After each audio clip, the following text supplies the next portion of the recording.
Hi friends, Seema Ramesh YouTube ಚಾನಲ್ಗೆ ಸ್ವಾಗತ. ನಾನಿವತ್ತು ತುಂಬ ಸುಲಭವಾಗಿ ಕ್ಯಾರೆಟ್ ಹಲ್ವಾ ಹೇಗೆ ಮಾಡ್ಕೋಬಹುದು ಅಂತ ಹಂತವಾಗಿ ತಿಳಿಸಿಕೊಡ್ತೇನೆ. ಮೊದಲಿಗೆ ನಾನಿಲ್ಲಿ ಒಂದು ಅರ್ಧ ಕೆಜಿಯಷ್ಟು ಕ್ಯಾರೆಟನ್ನು ತಗೊಂಡಿದ್ದೇನೆ. ಇದನ್ನು 2-3 ಸಲ ಚೆನ್ನಾಗಿ ನೀರಲ್ಲಿ ತೊಳ್ಕೊಂಡು ಇಟ್ಕೋಬೇಕು.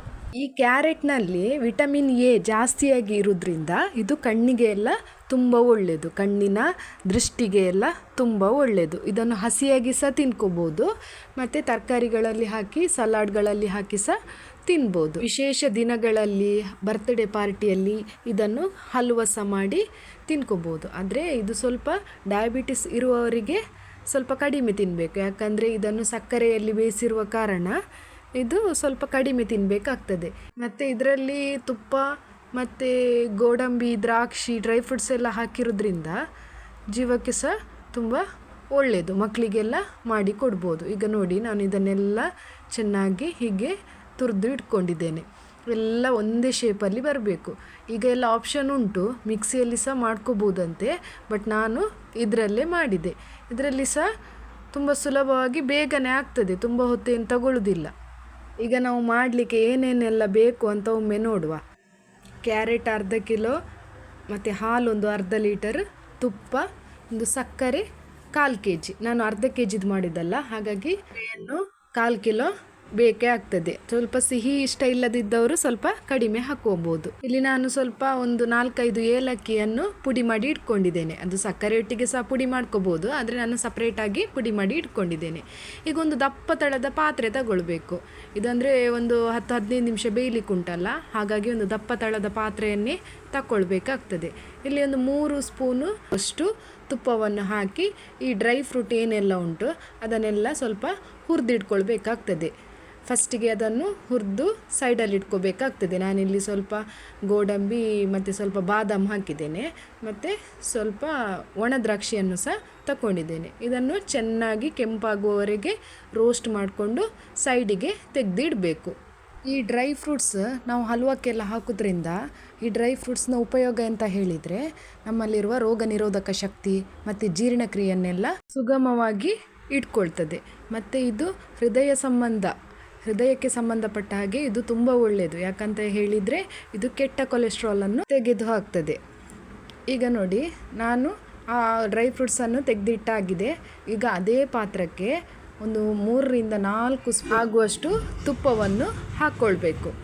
ಅದ ನಂತರ ನಾವೇನು ಹುರಿದಿಟ್ಕೊಂಡಿದ್ದೇವೆ ನೋಡಿ, ಇದೆಲ್ಲ ಈ ತುಪ್ಪ ಎಲ್ಲ ಸರಿ ಕಾದ ನಂತರ ನಾವೇನು ಕ್ಯಾರೆಟನ್ನು ತುರಿದಿಟ್ಕೊಂಡಿದ್ದೇವೆ ನೋಡಿ, ಈ ತುಪ್ಪಕ್ಕೆ ಹಾಕಬೇಕು.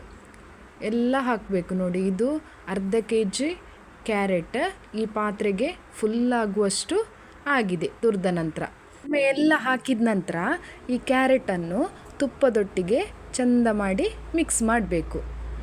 ಈ ತುಪ್ಪದೊಟ್ಟಿಗೆ ಈ ಕ್ಯಾರೆಟ್ ಚೆನ್ನಾಗಿ ಬೆರೆತುಕೊಳ್ಬೇಕು. ಈ ತುಪ್ಪ ಎಲ್ಲ ಎಳ್ಕೊಳ್ಬೇಕು. ಅಂದರೆ ತುಂಬ ಹೊತ್ತು ಬೇಕಂತಿಲ್ಲ, ಒಂದು 4-5 ನಿಮಿಷ ಚೆಂದ ಮಾಡಿ ಒಮ್ಮೆ ಮಿಕ್ಸ್ ಮಾಡಿ. ಈ ತುಪ್ಪದ ಎಲ್ಲ ಫ್ಲೇವರ್ ಕ್ಯಾರೆಟಿಗೆ ಹೋಗಬೇಕು. ಒಂದು 5 ನಿಮಿಷ ಆಗುವಾಗ ಸ್ವಲ್ಪ ಕಲರ್ ಚೇಂಜ್ ಆಗ್ತಾ ಬರ್ತದೆ. ಈ ತುಪ್ಪ ಹಾಕೋದ್ರಿಂದ ನಮ್ಮ ದೇಹಕ್ಕೆ ತುಂಬ ಉಪಯೋಗ ಉಂಟು. ಇದು ಮೂಳೆಗಳ ಬಲವರ್ಧನೆಗೆ ಮತ್ತು ಚರ್ಮದ ಕಾಂತಿಗೆ, ಕೂದಲಿಗೆ, ತೂಕವನ್ನು ಸಮತೋಲನದಲ್ಲಿ ಇಟ್ಕೊಳ್ಳುವವರಿಗೆ ಇದೆಲ್ಲ ತುಂಬ ಉಪಯೋಗ ಆಗ್ತದೆ. ಒಂದು 5 ನಿಮಿಷ ಹಾಗೆ ತಿರುಗಿಸಿದ ನಂತರ ಇಲ್ಲಿ ಅರ್ಧ ಲೀಟ್ರ್ ಹಾಲನ್ನು ಹಾಕಬೇಕು. ಹಾಲನ್ನೇನು ಕುದಿಸ್ಬೇಕಂತ ಇಲ್ಲ, ಡೈರೆಕ್ಟ್ ಏನು ಹಸಿ ಹಾಲುಂಟು ಅದನ್ನು ಹಾಕಿ ಹೈ ಫ್ಲೇಮಲ್ಲಿ ಇಡಬೇಕು. ಈ ಹಾಲಿನೊಂದಿಗೆ ಇದು 10 ನಿಮಿಷ ಹೀಗೆ ಹೈ ಫ್ಲೇಮಲ್ಲಿ ಕುದಿಬೇಕು. ಒಂದು 10 ನಿಮಿಷ ಆದ ನಂತರ ನಾನು ಏನು ಹೇಳಿದೆ, ಒಂದು 1/4 kg ಅಷ್ಟು ಸಕ್ಕರೆಯನ್ನು ಹಾಕಬೇಕು. ಯಾಕೆ ಹೇಳಿದರೆ, ಇಲ್ಲಿ ನಾನು ಅರ್ಧ kg ಕ್ಯಾರೆಟನ್ನು ತಗೊಂಡಿದ್ದೇನೆ, ಹಾಗಾಗಿ 1/4 kg. ನಾನಿಲ್ಲಿ 1/4 kg ಎಲ್ಲ ಯೂಸ್ ಮಾಡಲಿಲ್ಲ. ನೀವು ತುಂಬ ನಿಮಗೆ ಸಿಹಿ ಬೇಕಿದ್ದರೆ, ಸಿಹಿ ಪ್ರಿಯರಾದರೆ ನೀವು 1/4 kg ಎಲ್ಲ ಸಹ ಹಾಕಬೇಕು. ಮತ್ತು ಒಂದು 10 ನಿಮಿಷ ಹಾಗೆಯೇ ಹೈ ಫ್ಲೇಮಲ್ಲಿ ಬಿಡಿ. ಈಗ ಸೈಡಿಂದ ನೀರೆಲ್ಲ ಆವಿಯಾಗಲಿಕ್ಕೆ ಸ್ಟಾರ್ಟ್ ಆಗ್ತದೆ. ಅಂದರೆ ನಾವೀಗ ಒಂದು ಅರ್ಧದಷ್ಟು, ಒಂದು 80% ಇದು ನಮ್ಮದು ಹಲ್ವ ರೆಡಿಯಾಗಿದೆ. ಈಗ ಇದು ನೀರು ಆವಿ ಆಗ್ತಾ ಬರುವಾಗ ನಾವೇನು ಮೊದಲೇ ಗುದ್ದಿ ಇಟ್ಕೊಂಡಿದ್ದೇವೆ ನೋಡಿ, ಏಲಕ್ಕಿಯನ್ನು ಇದಕ್ಕೆ ಹಾಕಬೇಕು. ಮತ್ತು ಫೈನಲ್ ಆಗಿ ಒಂದು 2-3 ಸ್ಪೂನಷ್ಟು ಪುನಃ ತುಪ್ಪವನ್ನು ಹಾಕಬೇಕು. ಮತ್ತು ನಾವು ಮೊದಲೇ ಹುರಿದುಕೊಂಡಿರುವಂಥ ಈ ಡ್ರೈ ಫ್ರೂಟ್ಸನ್ನೆಲ್ಲ ಹಾಕಿ ಒಮ್ಮೆ ಚೆನ್ನಾಗಿ ತಿರುಕೊಂಡು ಬಿಡಬೇಕು. ಈಗ ನೋಡಿ ತುಂಬ ಚೆನ್ನಾಗಿ ಕ್ಯಾರೆಟ್ ಹಲ್ವ ಬಂದಿದೆ, ಎಷ್ಟು ಚೆಂದ ಬೆಂದಿದೆ ನೋಡಿ. ನನ್ನ ರೆಸಿಪಿ ನಿಮಗೆ ಇಷ್ಟ ಆಯಿತು ಅಂತ ಅಂದ್ಕೊಳ್ತೇನೆ. ಮತ್ತೆ ಯಾಕೆ ತಡ, ಲೈಕ್ ಮಾಡಿ, ಶೇರ್ ಮಾಡಿ, ಕಮೆಂಟ್ ಮಾಡಿ, ಸಬ್ಸ್ಕ್ರೈಬ್ ಮಾಡಿ ಅಂತ ಹೇಳ್ತಾ ಮತ್ತೆ ಸಿಗುವ. ಟಾಟಾ, ಬಾಯ್ ಬಾಯ್ ಫ್ರೆಂಡ್ಸ್.